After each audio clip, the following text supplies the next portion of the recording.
The winter wind howled through the empty streets of the small town, sending flurries of snow swirling around the dimly lit entrance of the hospital. Dr. Ethan Carter pulled his coat tighter around himself as he stepped out into the cold night. The end of his shift always brought a deep exhaustion, but it was a quiet kind of fatigue, one he had grown used to after years of working late hours in the pediatric ward. As he turned toward the parking lot, something caught his eye. A small, golden figure was curled up near the hospital's entrance, just beside the automatic doors that slid open and shut with the occasional rush of a night nurse or a late arriving patient. It was a puppy, a golden retriever, no more than a few months old. Its fur, matted and damp from the snow, barely concealed the small shivers that racked its fragile body. Ethan hesitated. He wasn't a dog person. He barely had time to take care of himself, let alone a pet. But something about the little creature made him pause. The puppy wasn't whining or barking. It simply lay there, staring out at the snowy street, as if it were waiting for something, or someone. Shaking off the feeling, Ethan continued walking. It wasn't his business. He wasn't responsible for stray animals. And yet, as he drove home, the image of the tiny dog curled against the cold concrete stayed with him. The next night, it was there again. Ethan stepped out of the hospital and immediately noticed the small golden shape at the entrance. The puppy hadn't moved much since the night before, though its fur looked even more tangled, and its tiny paws were dusted with frost. He stopped for a moment, looking down at it. The dog lifted its head slightly, its dark brown eyes meeting his. There was no pleading, no frantic tail wagging, no desperate attempt to get his attention. It just looked at him with quiet patience. A pang of something unfamiliar tightened in Ethan's chest. He had seen suffering before, children fighting illnesses, parents breaking down in sterile hospital hallways, but there was something uniquely painful about this small creature's silent endurance. "You should find a warm place," he murmured under his breath, as if the puppy could understand. He walked away again. By the fourth night, he found himself dreading what he would see. Sure enough, the puppy was there, its frail body curled tightly, trying to preserve warmth. The temperature had dropped even lower that evening, and Ethan knew the little dog couldn't last much longer in the biting cold. With a sigh, he knelt down for the first time. "Why are you still here?" he asked, his voice softer than he intended. He reached out hesitantly, brushing his fingers over the puppy's damp fur. It was freezing to the touch. The dog didn't move away. It simply looked up at him with those same patient eyes. Ethan felt something crack inside him. He wasn't a man given to sentimentality. His life had been built around logic, science, and control. As a pediatrician, he had learned to keep his emotions at bay, to be a pillar of strength for the frightened children and grieving parents who passed through his ward. But this tiny, trembling creature wasn't a patient. It wasn't someone he could diagnose and treat with a prescription or a medical procedure. It was just a helpless being waiting, for what? He didn't know. With a quiet sigh, Ethan stood up, shrugging out of his heavy wool scarf. He bent down and carefully wrapped it around the puppy's small body. "There," he muttered, "at least this will help a little." He walked away before he could think better of it. The next evening, something changed. Ethan stepped outside, half expecting to see the little golden shape huddled in the same spot. But the puppy wasn't there. His eyes scanned the snowy sidewalk, a strange mixture of relief and disappointment filling his chest. Maybe someone had taken it in. Maybe it had finally found warmth. Then he felt it, a soft pressure against his ankle. Looking down, he saw the puppy sitting beside him, his scarf still loosely draped over its tiny body. The dog had moved for the first time, not away, but closer. Ethan exhaled slowly. "You're persistent, aren't you?" he murmured. The puppy wagged its tail ever so slightly. Ethan wasn't sure what came over him, but before he could stop himself, he bent down and carefully scooped the small dog into his arms. It was lighter than he expected, its body trembling slightly against his chest. As he held it close, he realized that the scarf he had given it the night before was warm. Warm from body heat, warm from waiting for him. Something in his heart shifted. For the first time in years, as he walked toward his car with a small, golden bundle in his arms, Ethan Carter didn't feel quite so alone. The following days settled into a quiet routine. Every evening, after his shift ended, Dr. Ethan Carter found himself stopping by the hospital entrance to check on the small golden retriever. At first, he had told himself he was merely curious, just a passing interest in a stray animal. But as the nights grew colder and the snow deepened, that reasoning felt increasingly hollow. The puppy never left, no matter how bitter the wind, no matter how heavy the snowfall. The little dog remained curled near the entrance, always waiting. It never whined or barked. It never begged for food or tried to follow the people passing by. It simply sat, its dark eyes staring out into the empty street, as though expecting someone to return. Ethan couldn't ignore it any longer. One evening, He brought a small dish of food and a bowl of water, placing him gently beside the puppy. At first, the dog only looked at him, as if unsure whether to accept the offering. But after a moment, it slowly leaned forward, nibbling at the food with careful bites. The next night, Ethan brought a blanket. He laid it down outside the hospital entrance, close enough to provide warmth but far enough that he wouldn't frighten the dog. As he draped the soft fabric over the pup's small frame, he felt it shiver against his hand. "You shouldn't be out here," he murmured, almost to himself. "Why don't you leave? What are you waiting for?" The dog simply curled up tighter. Ethan sighed. He had no answers, only questions. And he needed to find the truth. The next day, Ethan began his search. He started with the hospital staff, casually mentioning the dog to the nurses at the front desk. "No idea," one of them said with a shrug. "I've seen it too, but it's been here for a while now." Poor thing. A security guard, an older man named Jim, scratched his head when Ethan brought it up. "I've noticed the little guy." "Yeah," Jim admitted. "Thought someone would have taken him in by now. But no one's come looking." Ethan frowned. A lost dog should have an owner, or at least someone searching for it. The longer he asked around, the stranger the situation seemed. No patients had reported a missing pet. No one in the hospital seemed to know where the puppy had come from. It was as if it had simply appeared one night and never left. Just when Ethan was beginning to think he'd hit a dead end, a janitor named Rosa overheard the conversation. "The dog at the front?" she asked, setting down her mop. "I think I know who it belonged to." Ethan turned to her, his pulse quickening. "Who?" he asked. Rosa hesitated for a moment before speaking. "There was a man here, an older gentleman. His name was Henry Lawson. He was admitted a few weeks ago. But he didn't make it." Ethan felt a faint chill, though he wasn't sure if it was from the cold air or something else. "Did he have a dog?" he asked. Rosa nodded slowly. "Oh, he loved that dog, talked about it all the time. Said it was his best friend. I think he lived alone, no family, no kids, just him and the dog." Ethan's heart sank. He already knew what she was going to say next. When he passed, there was no one left to take care of the little thing. Rosa continued. I guess it must have found its way back here, waiting for him." Ethan left the conversation in a daze. He stepped outside, the wind biting against his skin as he stared at the small, golden figure curled up by the hospital entrance. Henry Lawson was gone, but the dog didn't know that. It was waiting for a man who would never return. Ethan swallowed against the lump forming in his throat. He had spent so many nights wondering why the dog never moved. Why it never searched for food or shelter elsewhere. Now, he understood. It wasn't lost. It was loyal. It was grieving. Ethan knelt beside the puppy, his voice barely above a whisper. "He's not coming back," he said. The dog lifted its head slightly, its dark eyes meeting his. Ethan felt something crack inside him. For years, he had built walls around himself, focused only on work, keeping his life carefully controlled and free of unnecessary attachments. But this little creature, shivering in the snow, had waited longer than anyone should ever have to wait. Ethan reached out, gently stroking the puppy's head. "You don't have to wait anymore," he murmured. "Come with me." For the first time, the puppy moved closer, and for the first time in a long while, Ethan didn't feel so alone. Ethan Carter had never been one for sentimentality. He had spent years in medicine, learning to separate emotions from his work. But something about Bailey, the small, golden puppy waiting at the hospital doors night after night, had cracked something open inside him. Now, as he drove through the quiet streets of town, he couldn't shake the heaviness in his chest. The janitor, Rosa, had given him Henry Lawson's old address, and despite knowing it was probably pointless, Ethan felt compelled to go. The road leading to Henry's home was lined with tall, bare trees, their branches dusted with fresh snow. The house itself was small and unassuming, sitting at the very end of the street. Its roof sagged slightly under the weight of years, and the paint on the wooden fence had long since begun to peel. Ethan stepped out of his car, pulling his coat tighter as he approached the front porch. He hesitated, then knocked. For a moment, there was no response. Just as he was about to turn away, the door creaked open slightly, revealing an elderly woman with kind but weary eyes. She studied him for a moment before speaking. "Can I help you, young man? Sorry to bother you," Ethan said. "My name is Dr. Ethan Carter. I work at the hospital. And he hesitated before continuing. "I wanted to learn more about Henry Lawson. I understand he lived here."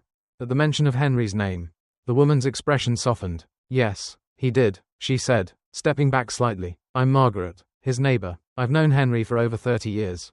Would you like to come in?" Ethan nodded gratefully, stepping inside. The house was simple, but there was a warmth to it. A small fireplace crackled softly in the corner, filling the room with the scent of burning wood. The furniture was old but well cared for, and scattered throughout the home. Ethan noticed small signs of a man who had once lived for the companionship of animals, an old leash hanging by the door, a worn-out dog bed tucked in the corner, a bowl still resting by the kitchen counter. Margaret followed his gaze. He loved that dog, she said quietly. Ethan turned back to her. Bailey, she smiled sadly. Yes, Bailey was Henry's whole world. He never married, never had children. That little dog was the closest thing he had to family. Ethan felt a pang in his chest. He had already suspected as much, but hearing it confirmed made it all the more real. He never went anywhere without Bailey. Margaret continued. Every morning, they'd walk together, rain or shine. I used to see them sitting on the porch in the evenings. Henry would talk to Bailey like he was talking to an old friend. And in a way, I suppose he was. Ethan sat down in a worn armchair, his fingers tightening around the armrest. Do you know what happened when Henry went to the hospital? Margaret's expression darkened. She sighed, sinking into the chair across from him. It happened so fast, she said. One night, he was fine, just his usual self, complaining about the cold and how Bailey kept trying to steal his blanket. She let out a sad chuckle before continuing. Then, the next morning, I saw the ambulance outside his house. He was unconscious when they took him. I wanted to help, but by the time I got to the hospital, it was too late. Ethan swallowed hard. And Bailey? Margaret's voice grew even quieter. No one thought about him, she admitted. Henry had no family, no one to call. Bailey must have been locked inside the house when Henry was taken away. When I realized what had happened, I went over to check on him. But by then, the door was open. He was gone. Ethan closed his eyes briefly, piecing it all together. Bailey had been left behind, alone, and somehow, whether by instinct or by memory, he had found his way to the hospital, the last place he had seen his owner. Waiting. Always waiting. Margaret looked up at him, her eyes glistening. He's still there, isn't he? Ethan nodded. He's been outside the hospital every night. Just waiting. Margaret sighed, shaking her head. Poor thing. He doesn't understand. Does he? Ethan's throat tightened. No, he said softly. He doesn't. As Ethan drove back to the hospital that evening, the sky had turned a deep shade of blue. The stars were beginning to flicker into existence, casting a faint glow over the snow-covered streets. When he arrived, his heart clenched at the sight before him. Bailey was still there, curled up in the exact same spot, shivering against the cold, waiting as if tonight, perhaps tonight, his owner would return. Ethan got out of his car and walked over. Slowly, he crouched beside the little dog. Hey, buddy, he murmured. Bailey lifted his head, blinking up at him. His dark eyes were filled with an exhaustion that Ethan understood all too well. You've been waiting a long time, haven't you? The puppy didn't move, only watching him in silence. Ethan let out a slow breath. For years, he had kept himself distant. He had buried himself in work, believing that if he just focused on saving others, he wouldn't have to think about the loneliness creeping into his own life. But Bailey had been waiting for someone who was never coming back. And maybe, so had Ethan. He reached down, running a gentle hand through the pup's cold fur. Henry isn't coming back, Bailey, he whispered, but you don't have to wait anymore. Bailey blinked at him again. Then, slowly, as if he had finally accepted something deep in his little heart, he leaned forward and rested his head against Ethan's knee. A warmth spread through Ethan's chest. He scooped Bailey up, holding the small, trembling body close to his own. Come on, he said softly, let's go home. And for the first time, Bailey didn't resist. As Ethan carried him toward his car, he felt something shift inside himself, something that had been locked away for years. Maybe Bailey wasn't the only one who had been waiting. And maybe, just maybe, they had both finally found what they were looking for. Bringing Bailey home should have been the easy part. Ethan Carter had expected that once the little dog was warm, fed, and safe, he would settle in. But Bailey wasn't like other dogs. Even with a soft bed near the fireplace, fresh food in his bowl, and a gentle hand to comfort him, Bailey still had moments of longing. Some nights, Ethan would find him sitting by the front door, his small golden body still, ears perked up, eyes distant. Other times, Bailey would sit by the window, staring out at the snowy streets as if waiting for someone to come home. Henry. The truth was, Bailey had spent so long waiting for Henry that he didn't know how to stop. And, in a way, Ethan understood. At first, Ethan told himself that taking in Bailey was just an act of kindness, something temporary. He was a doctor, not a dog person. His life was structured, predictable, ruled by schedules and medical charts. He had never made space for companionship, for attachment. But Bailey had a way of undoing all of that. It started in small ways. Ethan found himself talking to Bailey more than he expected. Just small conversations, telling him about his day, complaining about the cold, wondering if he should finally fix that leaky kitchen faucet. And though Bailey never answered, he always listened, his warm brown eyes watching Ethan with quiet understanding. Then came the morning walks. At first, Ethan had only meant to take him outside for exercise. But soon, those early hours became a ritual. The crisp morning air, the sound of snow crunching beneath their feet, the quiet companionship. Ethan realized that for the first time in years, he wasn't rushing, he wasn't just existing, he was living. Bailey had changed him, and the more Ethan opened his heart, the more he realized that Bailey wasn't the only one who had needed saving. One evening, as Ethan sat by the fireplace with Bailey curled at his feet, he found himself thinking about Henry. The man had lived a quiet life, alone except for his dog. He had no family, no one to mourn him except for a little creature who had refused to move on. What kind of man had Henry been? Ethan decided to find out. He visited the town library. Searching through old newspapers, he spoke to Margaret again, asking her more about Henry's life. And that's when he found it. Henry had once dreamed of starting a program for abandoned animals, a small initiative to help strays find homes, to give them medical care, to make sure no animal was left to fend for itself the way Bailey had. But he had never been able to make it happen. Life had gotten in the way, money had been tight, and then, before he could even take the first step, time had run out. Ethan sat with that knowledge for a long time. Henry had spent his final days worried about Bailey, but Ethan knew that, if he had been given the chance, he would have wanted to help others too. Maybe, Ethan thought, it wasn't too late. Maybe he could be the one to finish what Henry had started. Ethan wasn't sure where to begin. He had no experience running an animal program. He barely had time outside of the hospital. But the idea wouldn't let go of him. Then, one afternoon, Margaret knocked on his door.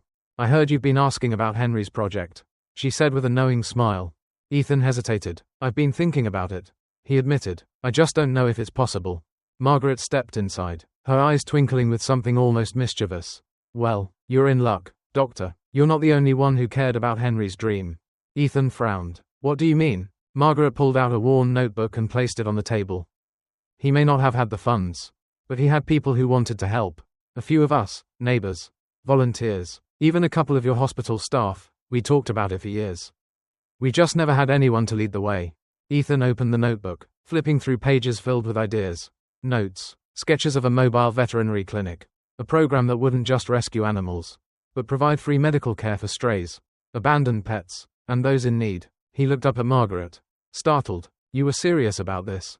She nodded, and so was Henry. For the first time, Ethan saw the possibility in front of him. And he wasn't alone. The project started slowly. Ethan spoke with his colleagues at the hospital, reaching out to anyone who might be interested in helping.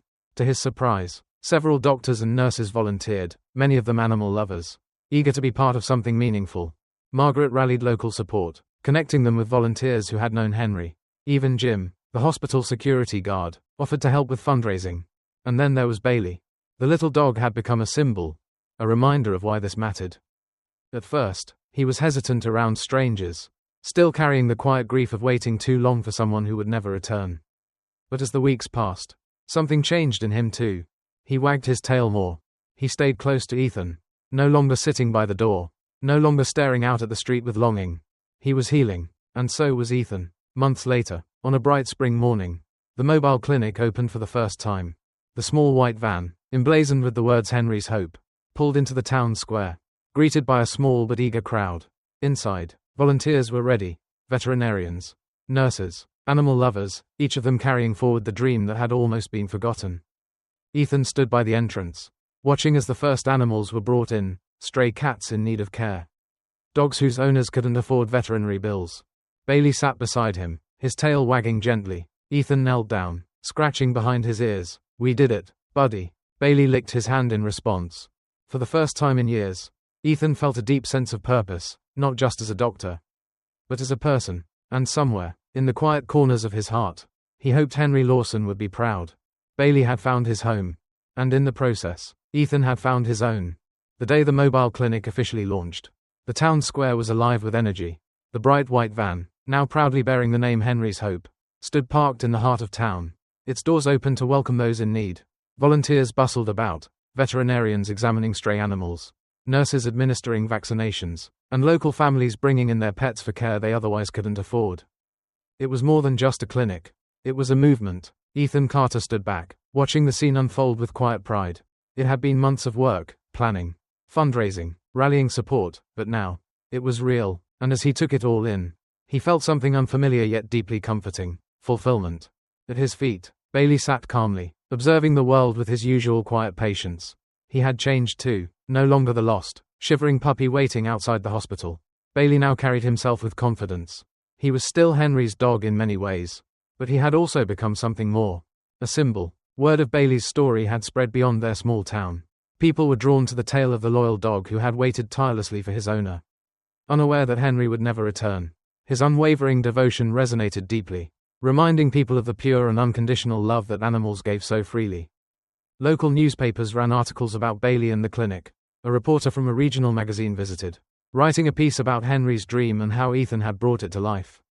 Donations began pouring in, allowing them to expand their efforts. Bailey had become more than just a dog. He was an inspiration. People who had once overlooked strays on the street now saw them differently. Pet adoptions in the town increased, with families opening their homes to animals who had once been abandoned. Bailey's loyalty had changed more than just Ethan. It had changed an entire community. Ethan had spent most of his life believing that purpose came from his work, from diagnoses, treatments, and the measured certainty of medicine. He had been a man of logic, keeping emotions at a careful distance.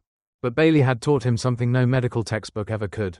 He had taught him about patience, about trust, about opening one's heart even when it hurt. Ethan had gone from being a man who avoided attachments to someone who now found joy in simple things: morning walks with Bailey, laughter shared with Margaret and the volunteers, the way a once abandoned puppy had found his place in the world. For years, Ethan had built walls around himself, believing that solitude was a necessity. But Bailey had knocked those walls down, one quiet moment at a time, and for the first time in as long as he could remember. Ethan wasn't afraid of what came next. One evening, long after the clinic had closed for the day, Ethan sat on the front steps of his house. The air was warm with the lingering touch of summer, the sky painted in soft hues of orange and pink as the sun began to set. Beside him, Bailey curled up, his head resting on Ethan's lap. Ethan ran a hand through the golden fur, watching as the town settled into the quiet of twilight. It was peaceful, more peaceful than he had ever allowed himself to feel before. He exhaled slowly, then, almost to himself, he whispered, "Bailey, we did it." The little dog lifted his head slightly, his deep brown eyes meeting Ethan's. Then, with a slow, deliberate motion, he wagged his tail once and leaned in, pressing his small, warm body against Ethan's side. Ethan smiled. Bailey understood. He wasn't waiting anymore, and neither was Ethan. In that quiet moment, as the last light of the sun dipped below the horizon, Ethan Carter knew that, finally, they had both found their way home. Thank you for watching the video. If you enjoyed it, please comment 1. And if you didn't, just hit like. See you in the next videos.